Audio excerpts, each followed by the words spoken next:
आपने ये भी बताया कि अभी अटल जी के उस समय पे क्या थॉट प्रोसेस रही होगी, उस हिसाब से आपने एक्टिंग करने की कोशिश की है। लेकिन ये जो 60 साल हैं अटल जी के, उनका पोस्चर बचपन से लेके मिडिल एज फिर बुढ़ापा, उनके प्रोस्थेटिक्स बचपन से लेके मिडिल एज बुढ़ापा, 45 डिग्री सेल्सियस में एक्टिंग करना, रात को जब आप कह रहे हैं कि 1 बजे आपकी जो दुकान है बंद हो जाती है, प्लीज़ लोगों को बताइए ये इस नाक के साथ, विग के साथ कितना आसान रहा? आसान बिल्कुल नहीं था। मतलब 45 डिग्री टेम्परेचर में लखनऊ में प्रोस्थेटिक में 2 घंटे लगते थे और वो करके निकलो और ये 40 मिनट में उस प्रोस्थेटिक के नीचे पसीना भर गया है। और वो जो पसीना और केमिकल मिल के जो परेशान करता था ना, लगता था नाक काट के फेंक दूं।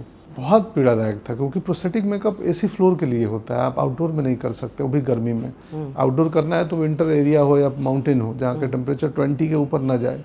तो बहुत मुश्किल था प्रोस्थेटिक करके। अब उसमें आप जब अंदर से परेशान है, इरिटेटेड हैं, चिड़चिड़े हैं, उसमें आपको सौम्यता लानी है परफॉर्मेंस में, आपको एक स्पीच बोलनी है, आपको भावों का ध्यान रखना है। तो आप शारीरिक रूप, शरीर ही आपका साथ नहीं दे रहा है, उसमें आप कैसे अभिनय का संतुलन बनाओगे।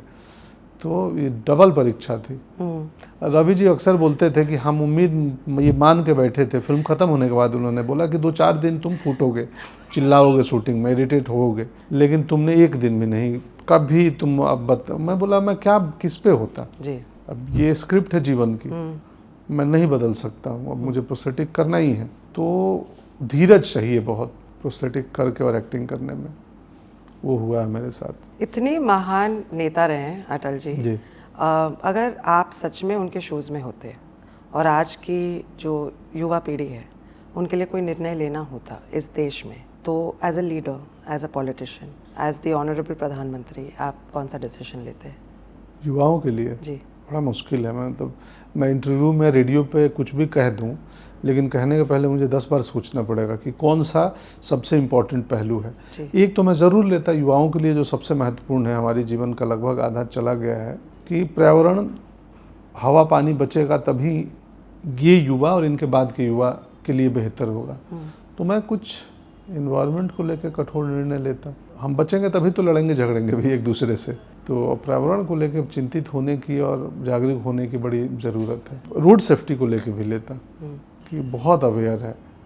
वो रोड सेफ्टी एक ऐसी चीज़ है जो मुझे अक्सर दिखती है, मैं व्यथित होता हूँ कोई दुर्घटना देख के रोड पे। तो पता नहीं, शायद यही लेता। क्या आपको रोड रेज है? मैं, ये पर्सनल क्वेश्चन है मेरा। हाँ, क्योंकि जब मैं गाड़ी चला रही होती हूँ तब 200 किलो गालियाँ ऐसे निकल जाती हैं बम्बई में। लोगों को सिखाने का भी बड़ा मन करता है, कभी सिखाने का मन तो करता है कि यार, मतलब जल्दीबाजी में रहते हैं लोग। नॉट मुंबई में तो फिर भी बाकी हिंदुस्तान के शहरों के बनिस्बत थोड़ा सा रोड डिसिप्लिन बेटर है, पर वो सिग्नल ग्रीन हुई नहीं, सब तेज रहते हैं कि भागना है। मतलब भाग के कहाँ जाना है, काम पे। तो हाँ, ये काम ना एक दिन हमें बहुत परेशान कर रहा है। काम कम कर दो। अब मैं भी कम करने वाला हूँ काम। अच्छा, हाँ, मैंने अब संकल्प कर लिया है। ये आपका 2024 का संकल्प है ये। हाँ, अटल संकल्प ही समझिए कि एक वो फिल्म करूंगा जो बाजार मुझसे करवाना चाहे जी, एक फिल्म वो करूंगा जो मैं करना चाहूँ जी, और एक OTT का शो, बस। इससे ज़्यादा नहीं होगा। 3 बहुत है। मैं रोज़ सुबह उठ के काम पे जाना नहीं चाहता हूँ। ये अलग बात है कि जब काम नहीं था तो मैं बहुत लालायित था कि कहीं से मौका मिले जी। अब चूंकि मौके ज़्यादा हैं इसलिए कह पा रहा हूँ। फिर वापस काम कम हो जाए तो कहीं ये तो जीवन बदल है। जाए, बट जैसे पंकज जी कहते हैं तो जीवन है, ये तो जीवन है, चलता ही रहेगा।